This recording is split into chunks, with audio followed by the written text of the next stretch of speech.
Good evening. My name is Lisa Holbrook. I am the president of Texas PTA, and I am representing that association, which is the largest grassroots advocacy association in the state, representing over 500,000 members of parents, teachers, and other people who are vested in children, youth, families, and schools. And we are here today in support of House Bill 2249 by Representative Sheffield.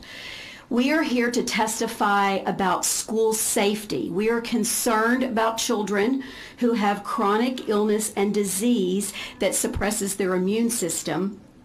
And we support de-identified reporting of the number of students on a campus so that parents who do have children that are compromised are allowed to make important decisions about their enrollment, their placement, and healthcare decisions. Chair welcomes Representative Stickland to the dais and to the committee, and I believe he's got some comments or questions. Yes, and thank you. I won't take up much of your time, but I did have a question. Certainly. There are many people watching this issue online or in our offices and whatnot, and you made a comment that you represent the Texas PTA. Yes. Could you just explain to us, because that's, I mean, you know, my wife is a member of the PTA. That encompasses a lot of different people.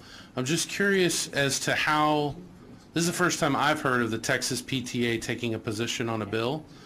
How do y'all come to that conclusion? Because I don't think, for instance, at Bedford Heights Elementary, the PTA group is talking about this bill.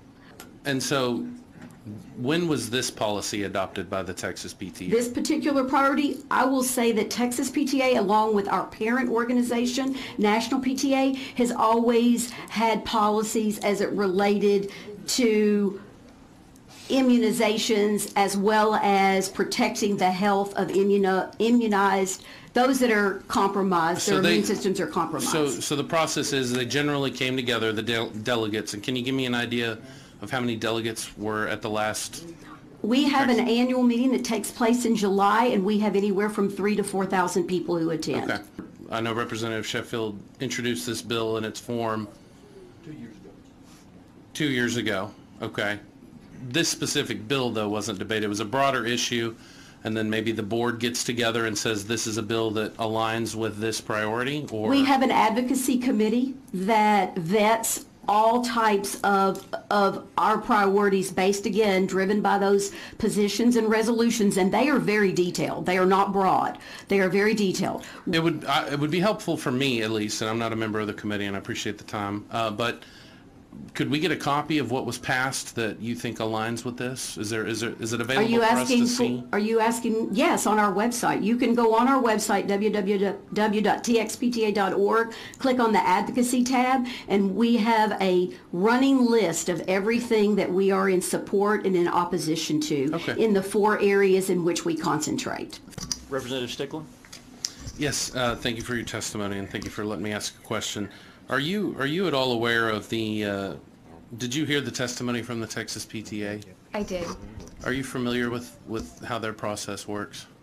I was not until she educated me. I just think it's interesting. I just read their entire legislative agenda passed at the last meeting.